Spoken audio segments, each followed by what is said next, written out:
Klase sa mga paaralan sa Dagupan City, balik normal na matapos makatanggap ng online threat ang ilang paaralan noong Biyernes. Sundan sa report. Balik normal ang operasyon ng mga paaralan sa Dagupan City ngayong araw matapos makatanggap ng online threat ang 3 paaralan sa syudad nitong Biyernes. Gayunman, nag-iwan ito ng pangamba sa ilang magulang.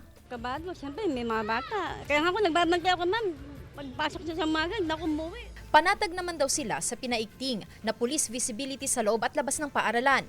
Ayon sa Dagupan City Police Office, nagpapatuloy ang kanilang investigasyon sa pagtukoy kung sino ang nasa likod ng pagpapakalat ng online threat. Sa isang social media post ng isang paaralan, may nagbanta ng pagpapasabog at pamamaril sa mga guro at estudyante. Nag-conduct po tayo ng paneling operation sa mga school na nabigyan ng bomb threat. Through coordination doon sa EOD K9 unit. So far, wala namang naging negative po yung result ng operation.